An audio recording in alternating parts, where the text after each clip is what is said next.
Hey, hey, hey. I think we are officially live streaming. Thanks so much for your patience for those who joined us on Zoom. We are live streaming this across multiple platforms. So still working out some of the technical quirks. So thanks so much for hanging with us. And if any of you out there have recommendation for platforms that you really like, I'm open. I'm always curious to see what's out there. We're also looking at Crowdcast. I know my friends at Spark Toro have used that in the past, and they seem to have done it with good success. But for now, we're using Zoom, so this will be interesting to see how it goes. I am so excited that we got to kick this off last week, and the feedback was humbling. So thank you so much to everyone who left questions and comments and all the DMs. So I'm sorry if I haven't responded to some of you. It's just been a little overwhelming, but I'm so grateful that you guys enjoyed our first, I want to call it episode, but it's really not meant to be just an episode. It's meant to be a chance to answer your questions, a chance for you to ask me your questions. And I want to do this because I feel like there's such a great community out there of marketers, of folks that I have one-on-one relationships with, or the team talks to on a regular basis, but we don't really have a forum where people can come together and learn and ask questions. And so the goal is to do this every Thursday, 7 p.m. Eastern. So hopefully we'll keep this date and time. Maybe we'll change it if we find in the future that some of you prefer a different date works better for everybody involved. But for now, it's going to be Thursdays at 7 p.m. Eastern. And we're going to have a theme. So the themes that come about from a couple of places. One, from the things that I'm seeing in the trenches on a regular basis. So things that I see with our clients, things that the team flags, things internally that keep coming up. And then the second aspect of it is the community, which is you guys. So the questions that you ask me, the things that you want me to shine a light on, the areas which you really would love for me to talk about, those are the areas that we are going to cover. And in fact, today's live theme is all around events and event marketing. And it was sparked by Karen Metallic Cornish, who left a wonderful question on Facebook. Karen's been part of the larger community for a while, and she was talking about digital tactics with trade shows and events. So that, I have a lot to say about events and event marketing.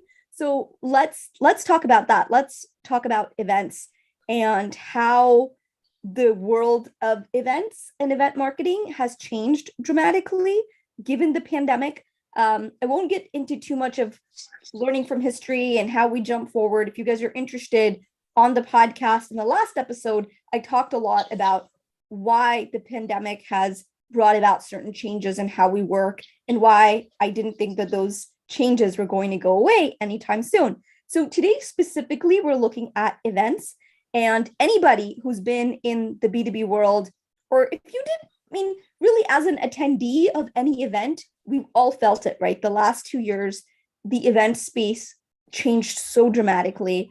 If you depended on events to drive business, to drive leads, then you really felt the pain. So I think we've seen sort of this massive shift. And so let's look at just like one stat as an example, which I think is so telling, and what that tells us about events today. So the B2B exhibit industry cancellation rate in Q4 of 2020 was 97.9%, right? So we get it. Q4 2020, very uncertain, 97.9.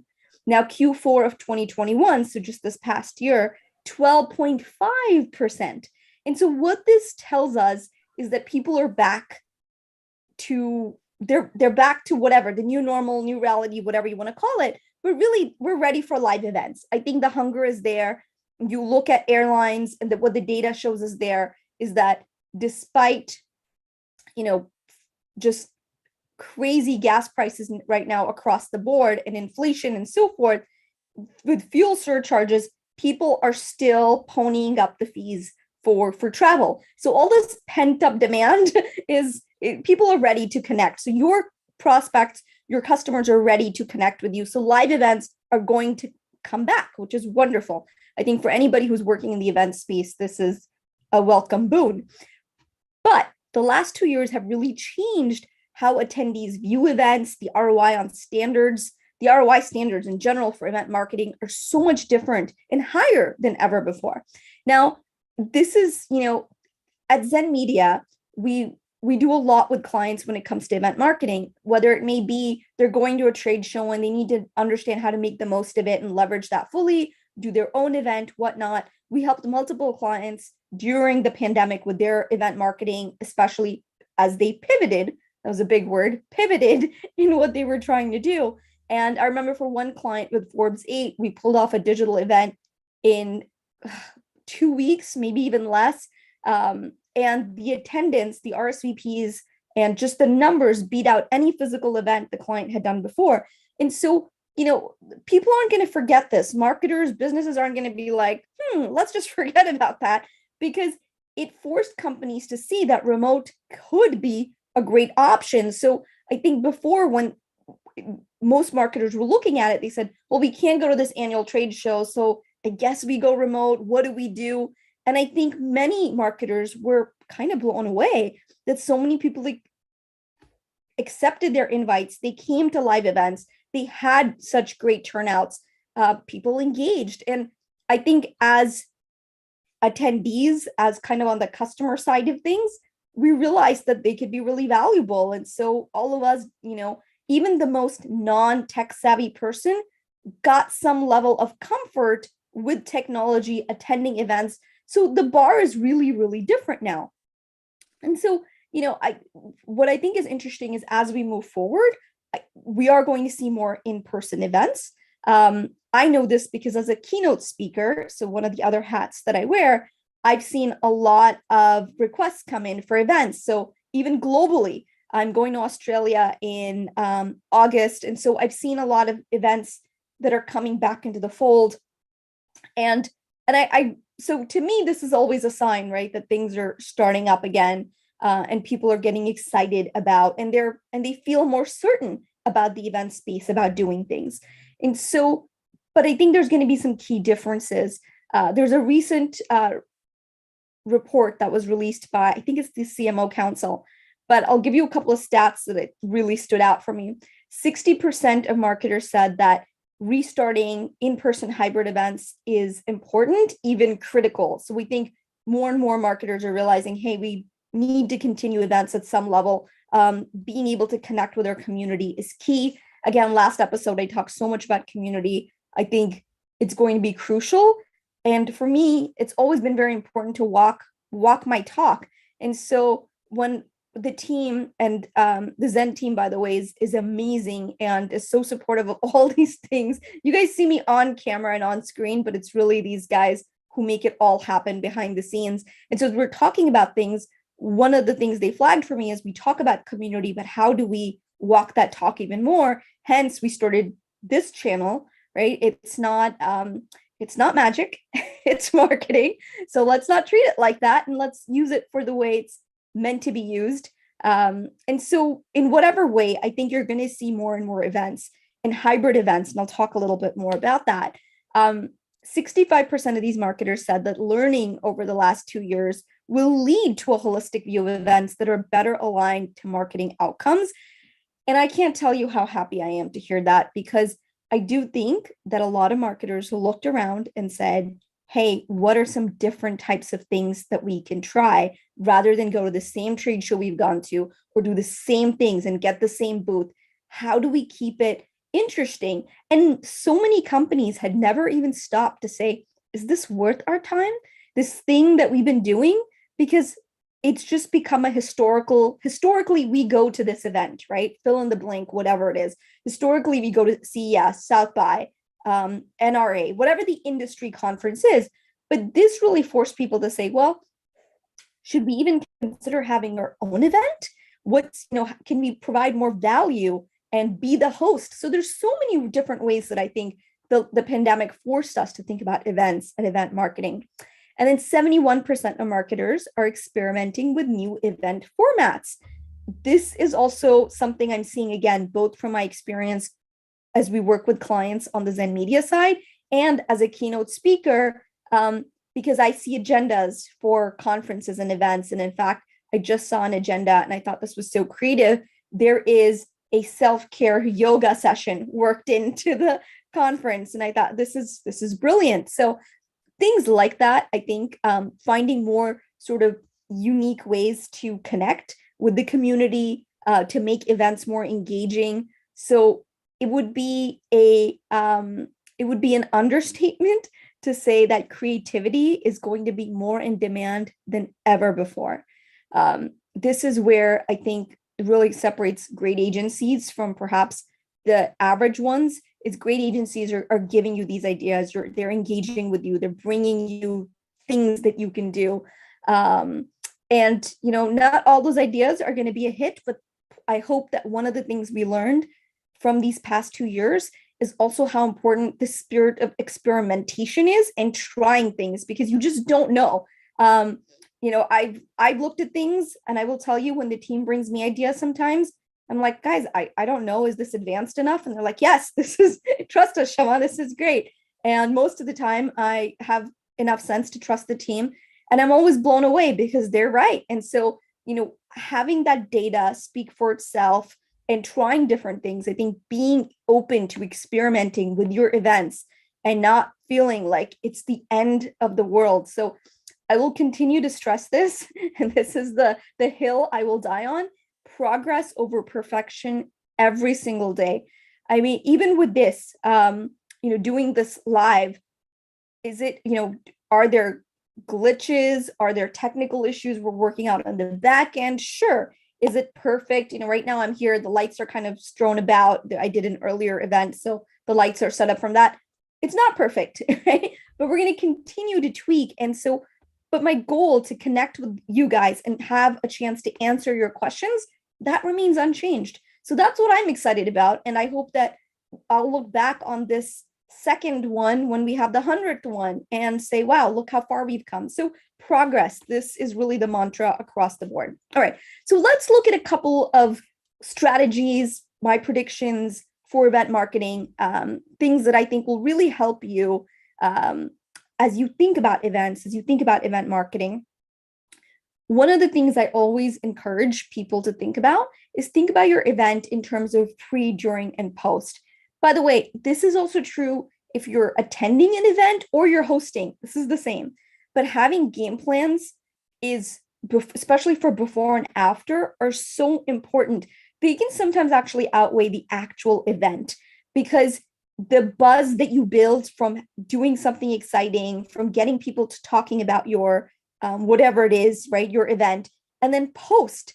I mean, those follow-up conversations, making sure that you're actually, because look, we've all been there. It's an event, you're hyped up, everyone's trading business cards. Oh, this looks great. We'll set up a demo, whatever. And then we know what happens after. People go home and real life intervenes. And so having a looking at your event not as sort of the be all, like that's the event is not the end game, but it's really that momentum builder that you want to build towards the event.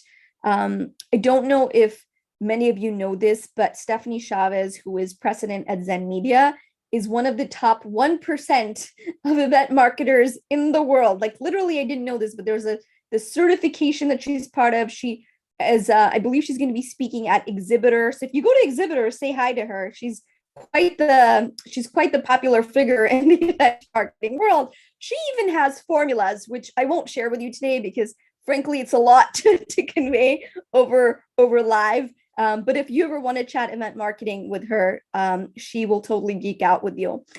I do think, and this is my prediction, that event optimization, similar to conversion optimization digitally, is going to become a thing in the coming years. Like, I think you will actually have people whose career it is to help optimize events.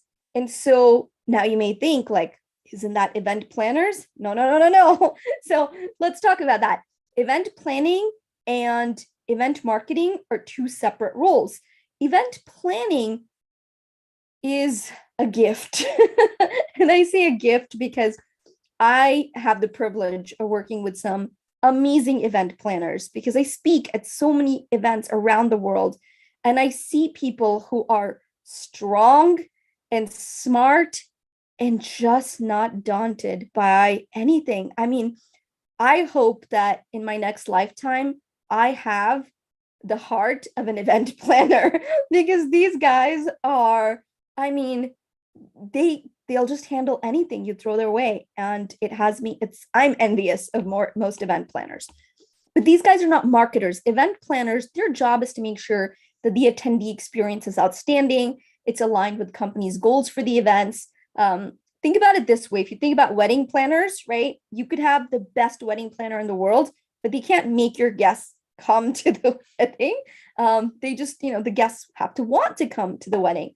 So marketing is the other side of it, which is about attracting the right audience and aligning with overall business goals. So whether they turn into customers immediately, whether you have a longer sales cycle, that's where marketing really comes to play. And those are two separate things. Now, within event marketing, I think we're going to see a rise of event optimization where people say, we're doing events, but how do we make sure that we are getting all the juice out of the orange? What does that look like? So I do believe this is something to look forward to. Also, look, hybrid is here to stay. Because of what we saw in the last 2 years, almost every event, even if they ventured into the physical realm of things, had a hybrid option, had some sort of remote option. And I think people got really comfortable with it. I know many attendees who attended a lot more events because they were able to, right? Because they were able to, you didn't have travel involved. And so I do think it's important to look at hybrid as something that will almost an expectation. I think attendees will expect something at the remote level going forward. Now, what that looks like is going to depend on your event, your goals, so forth. I also believe that meeting planners will give preference to established and well-known speakers who can serve as a draw for audience. So it's really interesting kind of juxtaposition here. You've got an audience, I'm going to venture to say globally, that's very hungry to meet again. Physical connection is part of what makes us human. So there's that hunger. At the same time, that bar for actually leaving your home, same reason you're seeing more people demand work from home, more people who want the convenience of that. It's because so many of us realize that these commutes and all this traveling, was it really necessary? Being able to spend that extra 30 minutes with your children at the breakfast table, or being able to, have dinner together, whatever. These are not things that I think people in general are willing to trade off as easily now that we've kind of been forced to do that and try it that way. So same thing with events. I think even for physical events, the bar is going to be higher. What this also means is if you are speaking and you're interested in being a speaker. So for a lot of companies, I know that speaking and is a way for developing leads. It's a great business strategy, but it's going to be harder. So it's going to be harder, for example, for you to get your CMO to speak, or if you are a VP of marketing, to get on those panels to do things, unless you really are a vetted speaker. I think what this means is if you are a newer speaker and want to use this method more, you're going to have to build more of that credibility through digital means. So TikTok videos, lives, whatever. That's how you're going to start to build up your credentials, not your credentials as a marketer, but your credentials as a speaker. Now, I just spoke at South by not too long ago, and I will say this. I think, food, photo booths, anything fun you can do will still work to draw a crowd. Like, people will spend their last dollar on fun. It's just the way human beings are. And so this is why, even this is where I go being a history nerd again, during the Great Depression, people would save up or spend their last nickel on the circus. So you would think like it's the Great Depression, people are struggling over food, and but fun is very important to individuals and events. Let's face it, you're getting away from the office or your home or whatnot. People want to have a good time. The only thing I'll talk about there is make sure that you are being as aligned with your audience rather than just throwing something up. And so again, this is where that bar is higher.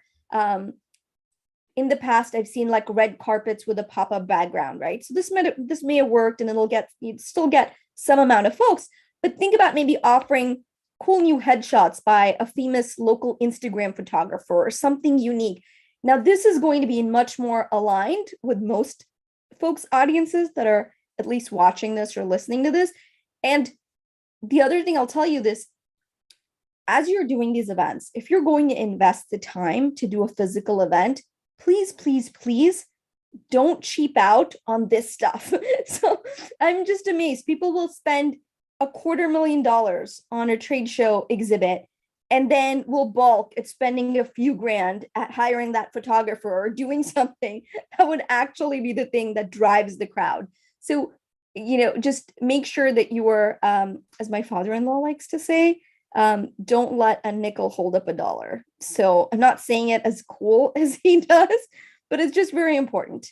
The other trend that I saw and I'm continuing to see is that there's going to be a lot of first-time attendees. So even if you have events that you are going to, that you're repeating. So even if it's like you took a break or it's the same event you run for the 15th year, it doesn't matter.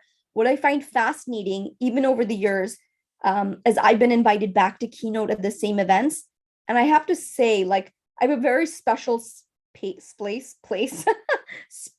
and place just collided to make splace. A new metaverse coming to you soon. Okay.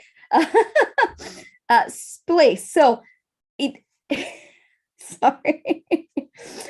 Maybe we shouldn't do this in the evenings. And I swear I don't even drink. So, but if you have an event that you've been doing for many years, one of the things that I find really interesting, and these types of events always have a special place in my heart because I get invited back on stage.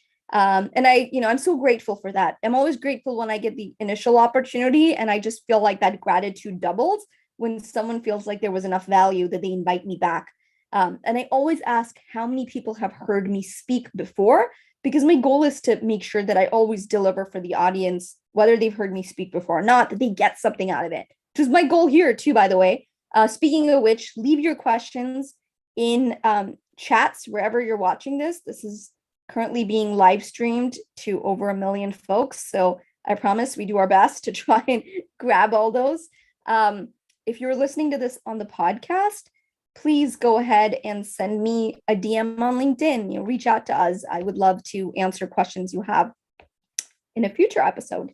So back to when I go to these events, I always ask how many first-time attendees are there. And I'm always amazed by how many first-time attendees. So for a while, I was speaking at HubSpot's Inbound. So I did I think that was maybe 4 consecutive years.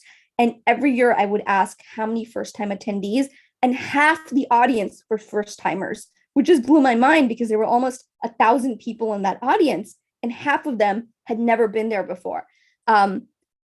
Plan for this. Know that a lot of attendees, it will be their first time. And so that experience matters. It can't be like, well, we've always done this, the audience knows this, because they may not.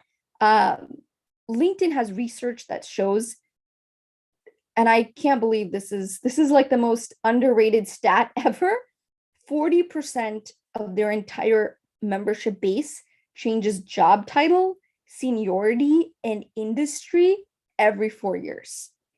Notice I said and, not or. Job title, seniority, and industry, meaning the audience that you think you're trying to engage with, especially if you have a longer sales cycle, in 4 years, they won't even be your market. And so I think that's really important to keep in mind. Sometimes when people are marketing their events or products or services, you think about, this is my audience. It's so narrow, right?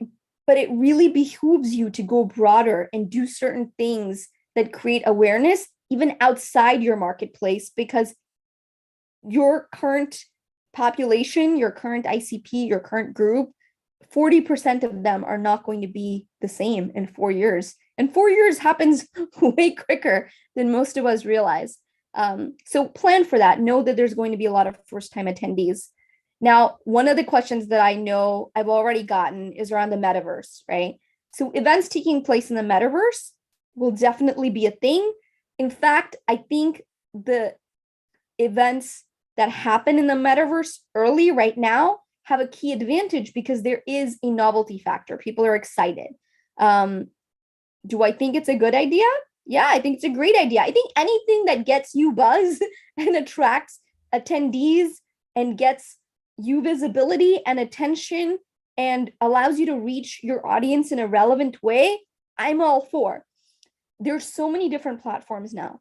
The biggest challenge is that it's still relatively new. So some platforms require more gear for people to have the full experience, so they can actually be immersed in that. So yeah, I think early movers will definitely have an advantage because so many people will RSVP because they want to see what's happening. They want to attend an event in the metaverse.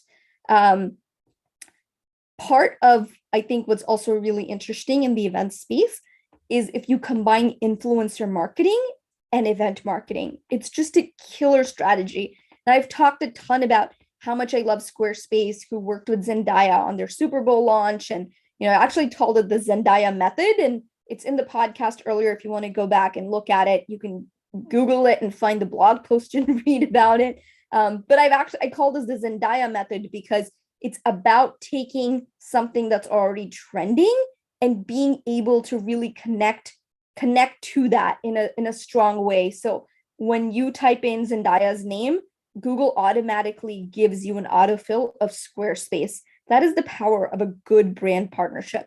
Now, I'm not saying go find an A-list Gen Z celebrity, but find what works for your audience. My good buddy, Jay Bear, who is an amazing human being, aside from being a brilliant marketer as well, has a love of tequila, as I've recently learned. And so he's creating all these platforms, and he's very passionate about this. He wants to teach people about this. So if you were looking to do something in that space, and now I'm just riffing, but you want to do a tequila tasting or an education hour around tequila, then Jay would be your guy. And because Jay has such a great audience, that would give you even more legs to do more and reach more people. So we do think brand partnerships are so under leveraged.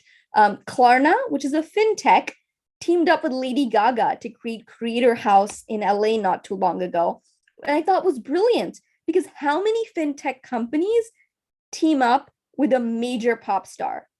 Not many, because they're not thinking in that way. They're not being creative enough. They're not realizing the end consumer has to trust us. So even though Klarna is a B2B platform, they understand the power that when someone sees their name and their shopping cart or ready to check out, that they need to feel powerful, that they need to feel like they can trust this company with their payment information. So yeah, I mean, these are just some examples of brand partnerships that I think are super solid. The other thing that you should consider doing when it comes to events is ask your audience. I know that sounds silly, but I'm always amazed at how much we obsess over quantitative data. Numbers. We completely miss the qualitative. And that qualitative is so, so powerful because that's the thing that tells the real story. It's not just, there's no software out there, by the way, that can track all the dark social happening, every conversation, all the private conversations. 9 out of 10 conversations I have in a day are private. I don't know about you, but it might be similar. Messages, Telegram, WhatsApp, LinkedIn DMs, Slack messages. I talk about lots of companies. I make referrals, I make introductions, but those companies have no access to that. They don't have visibility to that. The only way they'd know is if they asked. And so even when it comes to events, ask your audience. A few years ago, so pre-pandemic, Chase Business, in which, their team, we're having worked with multiple people at Chase. I can tell you, they just have some amazing talent. And so Chase Business actually asked their small business customers, what is their greatest challenge? So how can we help you? And turns out most of their small business owners said, marketing, we need help better marketing our businesses. And so they worked with us, we collaborated, and we actually had multiple campaigns all based around serving the small business customer need. So whether it was doing these like social media genius pop-ups where people could come set up a time to talk with one of our experts and get expert advice on their business, to launching the Chase Bizmobile, which went around the country and some actually really rural spots too, and brought business advice. So these things didn't have ATMs on them. That wasn't what the Chase Bizmobile was about. It was about serving the customer and building goodwill and catering to them. Like, not just coming up with an event because they thought it was cool, but what did the audience actually want? And I always love it when an event contacts even me for speaking, and they'll say like, we asked our audience and there's real hunger for this topic. I think that's fantastic. It's so telling because you're not doing things in a bubble. You're really looking at how can you serve your audience. The last thing I'll share with you before we transition to questions is just make earned media part of your event strategy. Listen, you can't market an event in a silo. It's the way people buy today. Google has some amazing research on this. It's called, they call it the messy middle. And I think it makes so much sense because people don't make their decisions from point A to point B. It's not linear. It's incredibly messy. But the miasma of exposure that goes around them, the constant seeing of the brand name, of trust, of credibility, of reading about it in business publications and tech publications, having conversations with their peers on Slack, in LinkedIn DMs, in their Zoom meetings, whatever it may be. These are the things that are actually driving them to buy. But we don't have visibility into that. But just because we don't have visibility into that doesn't mean that it's not incredibly powerful. Forrester did a lot of research on how many touch points it takes before someone makes a purchasing decision. And I love this because before the pandemic, it was 17, which is still a lot if you think about it. Now it's 21. That means it takes 21 points of contact before someone actually does business with you. And so if you're relying on any one event, one ad, it doesn't matter how big it is. I mean, even the Super Bowl ad, right? People don't go rushing to the website to buy. There's not like this deluge of leads and traffic. And what actually happens is it's one more touch point, sometimes a very strong touch point, and that's awesome. But that's the best way to view events too, is think of it as one touch point. And earned media, honestly, with PR, I feel like it's now more important today than ever before, because that uncertainty of the pandemic that I was talking about, it hasn't lifted completely. We may feel more comfortable leaving our homes and attending events, but there's other things that we are uncertain about. Many of your prospects are uncertain about, and that's the economy, inflation, what's happening on a global level with Ukraine and Russia. There is a lot of uncertainty we're facing every single day. What this means is that you now have even a more discerning buyer, a more skeptical buyer. And so do you think they're going to trust when you tell them that you're the best? Or do you think they're going to rely more and more on third-party credibility to determine who's the best? I mean, that's just such a no-brainer to me. That third-party credibility, being able to tell your story, building that narrative, building that goodwill, building that reputation. This is really the future, not just of events, but I think marketing and PR at large. So let's open it up to your questions because I'm very excited to take your questions. And Steph, thanks so much. Steph is here again, helping me out in the background, and thanks to Vinti and gosh, everybody on the Zen Media team. It says it really, really does take a team. Cool. All right. What do we do to promote pre and post event? Okay. So this is a good question. A lot of it depends also on your event and what you're trying to do. The pre, very specifically, get your messaging right. Make sure you have a very clear what's in it for me. So if you're trying to get someone to attend your event, what's the takeaway? How is it going to be different than any other event?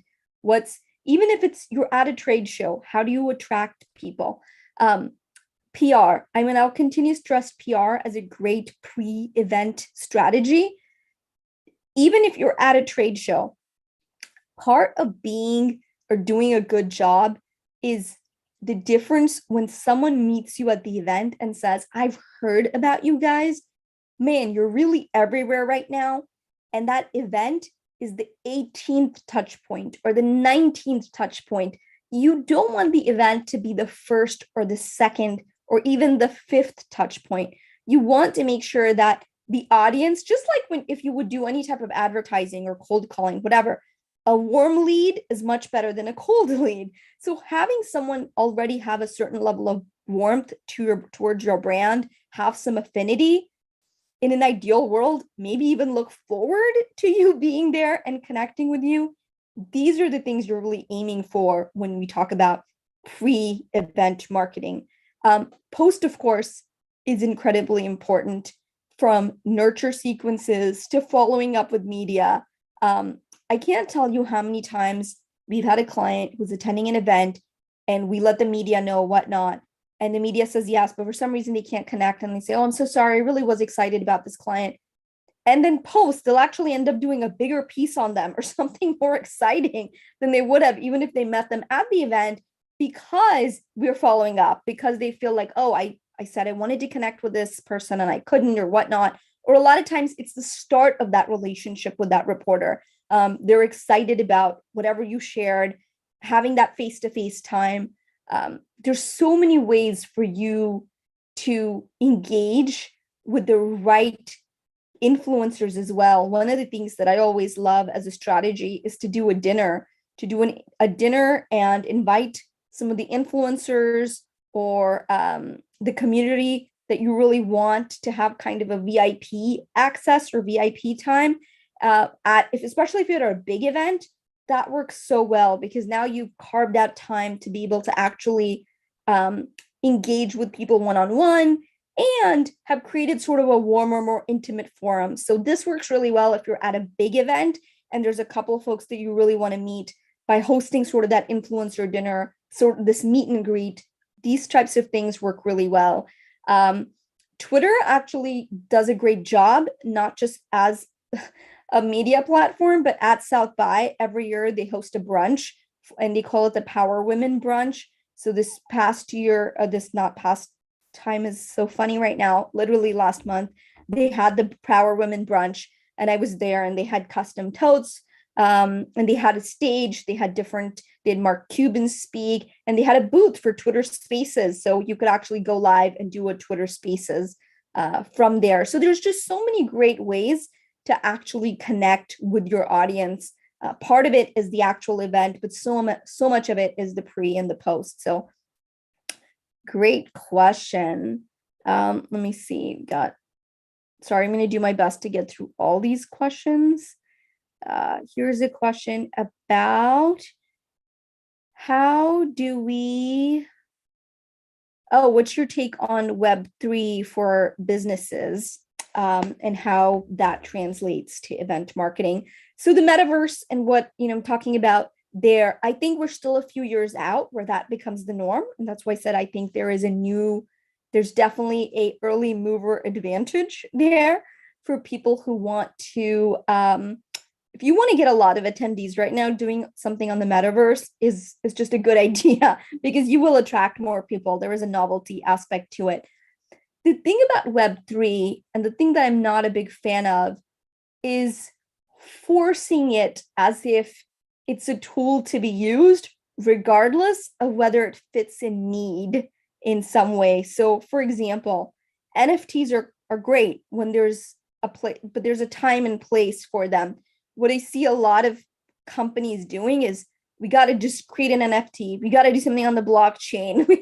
So what I find interesting is that a lot of companies that are curious about Web3 are the same ones that have not mastered Web 2.0. And I say that with a lot of love in my heart, but there's the basic structure is so important. So before you even get to the Web3 side of things, which really it's, you know, if you're not already asking, for example, your attendees, your customers, what they want, having decentralization and isn't going to be that much of a, that's a big leap. So that's what I mean by get your Web2 strategies in place first. Make sure you understand how your community is. If you don't have a community, starting a Discord channel is not going to support you, right? It's not, you don't magically get a community just because you have the platform.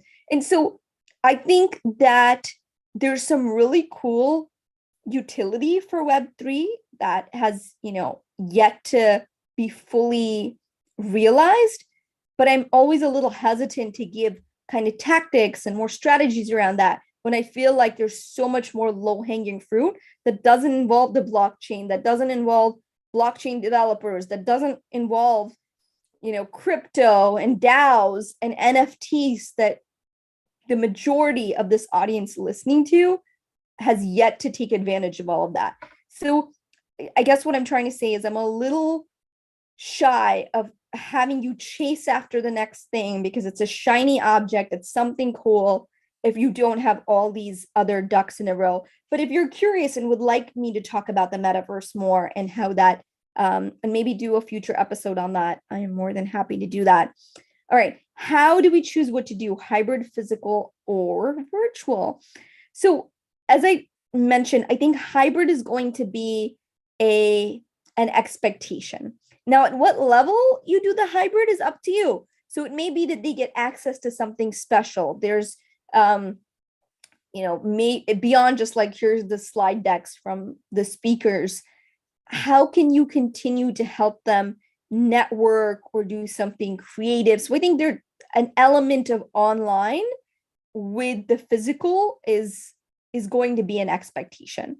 Maybe it's 2 levels, and there's a paid event where people attend the physical event, and then there is a just a remote ticket, right? So there's 2 levels, physical or virtual. Boy, this is really interesting because I'll say a lot of it depends on your audience. Wait, I'll go back to the hybrid question and just add, globally, this works really well because I have done keynotes where they've then live streamed remotely for people outside of North America or outside the US. And they've had kind of their almost, some of them have had watch parties or they're watching it at home. And so there, I think it works really well too, is where you can use hybrid to amplify what you're trying to do. Physical events, look, I think there's definitely a place for them. The bar is a little bit higher. So making sure that if you are going to do physical, then that you're not taking a lot of shortcuts. I mean, there's to attract people, and if you want to do it again the following year, I think that bar is high. Having a good event planner, really thinking through it and making sure that it's going to be a good investment. I think these are important things for physical events. Now, virtual, look, I think that if the pandemic proved anything, it's that you can have completely virtual events and they're super successful. Where I think might be really interesting would be if you have an annual physical event, and then multiple kind of add-on virtual events. So you're doing maybe 4 webinars, a webinar each quarter, and then you have a theme that, and I've done this before too with clients where there's a theme and they have me do content throughout the year, but then there's an actual kind of pinnacle or physical event where there's, the main keynote is highlighted, and then they have workshops that builds on it. So I think if you can build on it in that way, you could definitely do virtual. I think part of what you want to think about is consistency, your audience.